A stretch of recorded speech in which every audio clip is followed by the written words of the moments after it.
Clause 8, amendments to standing orders.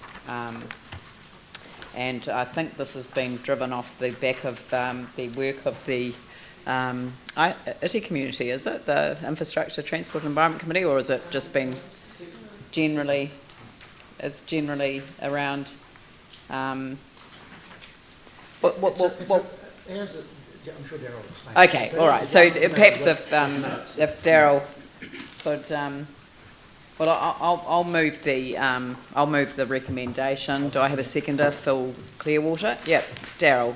Thank you, Mayor and Councillors. This was effectively driven by two reasons. One, we're establishing a tool called Info Council that we're trying to apply consistency across all the council meetings.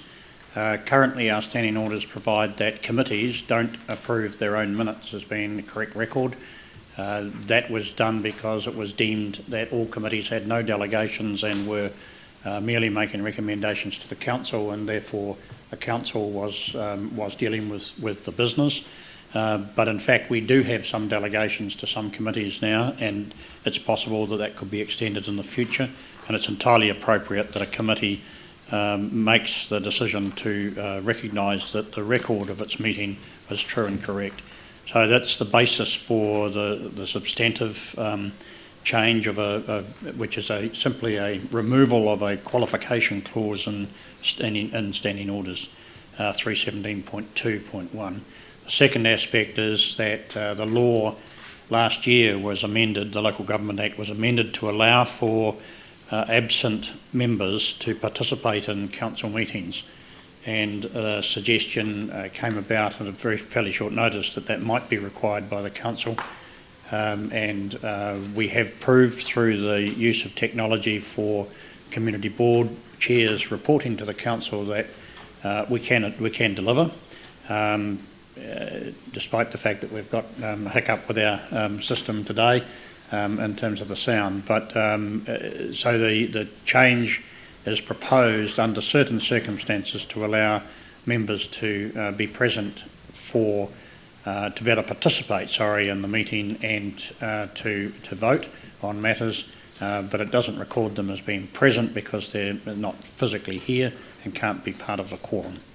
And that would answer the question that I had, which is that the chair, say I was attending a meeting electronically, I couldn't chair the meeting because I wasn't actually present, but I could be present for the purposes of voting. That's correct. Right. Okay, any questions? Glenn, Yanni, Phil, is it? Yeah. Thank you. So just on the back of that last one, Darryl, so someone can vote, but that vote can't be recorded. So in terms of actual, for the record, who voted for what? A drawback there is that... Yeah, they can vote. Yes, okay. Oh, no, they can. Yeah, but I think they can't. They're not counted as present for the purposes of quorum, but they can. Yep. They'll count as present for a vote. Okay, I thought I heard it as quorum when it comes to the record of the voting. Yeah. Okay. Yanni and then Phil. Yeah, I support these changes and particularly with regards to the minutes, but I just wondered whether it was possible to incorporate in standing orders a requirement to record the resolutions, like a resolution tracker. Like some committees, I know the CHED committee has one, which is a really useful tool where people can look and see. So it's not the minutes, it's almost like matters arising, but it's just a formal record of what are the requests that the committee or the council's made and what is the current status. So is there any way we could incorporate that into this review? That's a matter of the business of the council or the business of a committee. I think that the third aspect to this report is that it suggests that a councillor or two assist the Secretariat to review all of our standing orders, basically to bring them into line with current thinking and to change the language so that they're in plain English and become more easily readable and assist the chairs in particular, but also members in the conduct of meetings. That's an aspect that could be considered. I think that is an aspect that could be considered because actually at the end of a meeting having a list of the items drawn up as an attachment to the minutes. I mean, because everything's electronic these days, so It's not as though you could, it's a whole lot of additional work. It's a list of all the things that have been asked of, you know, because sometimes they're, you know, that they are formally recorded, but there isn't a mechanism for reporting back, and you sort of confirm the minutes, but you don't really have a matters arising on the agenda. So anyway, but it's just an idea. I think you're offering to be one of the two councillors, Yanni. Phil. Well, if Councillor Monica, I'm happy to get another person. I think my question's already been answered, so I'm happy to support it. Andrew? Yeah, just on the issue that we were talking about the resolution tracker, as we call it, for the CHED committee, certainly works really well. We put it on the item as an agenda as an item on the agenda at each meeting, which means that that's the framework for discussing any outstanding matters that we're waiting for report back on, and it just allows for each decision that's made or each request that's made to be tracked, which keeps everybody accountable, but it means that it actually avoids questioning at the meeting, or it should avoid questioning at the meeting, by the fact that you've got the information there set out in front of you around decisions that have been made previously. So that was a comment, but I also have a question. The ability to attend meetings online is a particular interest to me in my role as the Ward Councillor for Banks Peninsula, and the distances involved in travel, both for myself and for Community Board chairs and Community Board members in each direction. And I attended, in inverted commas, an informal meeting in Akaroa yesterday afternoon via Skype, which was great.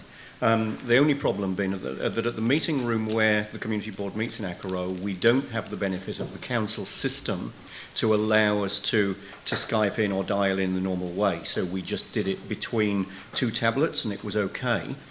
How are we fixed in terms of the technical capacity to Skype into those community board rooms? Are there a number of boardrooms that don't have that equipment yet, and is it going to be rolled out so that we can be using that on a regular basis? That raises more than one issue, actually. The first one is there's the standing orders for the council and its committees. Community boards have their own standing orders. Currently, they're based on the council's standing orders, and they would need to be amended. Each one would need to be amended to allow a community board to conduct their meetings in that same way. The second question is the council chamber has the facility. We've seen that with Pam Richardson coming through, and she can actually, you can see her, and she could watch you, because our webcasting, live webcasting actually enables her to have a separate computer, and so you have that complete visual as well as audio connection. The law requires at least an audio connection only, so it's quite possible for a member of a community board to participate in a community board meeting by an audio connection. But we'd have to look at other facilities if the community board or the council wanted a higher level of interaction for absent members. Okay. Thank you. Dave, and then Vicky. David, did you want to? Sorry, I thought I saw your hand up. Okay, right, Vicky. Just one of the issues that came up last night at that Youth Voice Canterbury was the ability to make submissions by video, not having to be there. Could we incorporate that somehow when we come to do the review? That probably doesn't require an amendment to standing orders. So we've already provided for that in the last 12 months. We've Excellent. we advertised in terms of the long-term plan that people could make submissions using electronic means. So anybody can do that now? Well, we did. It was a trial, really. We were sort of testing things, but yeah, that's a term of the, that would be a condition of the statutory consultation procedure. And we don't, do we need to I don't think amend it the would standing require, orders? no, because it's not a meeting of the, sometimes it's that they're held by hearings, they're not meetings of the council, and hearings aren't conducted under standing orders. So if people want to do that now on anything, can they do it? We would, can they do it? Physically, yes.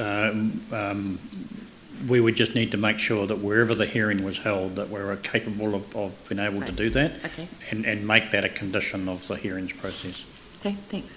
Okay, so can we replace two councillors with Councillor Johansson and Councillor Clearwater? People are generally happy with that. Three doesn't go on Ellie, would you like to be on that as well?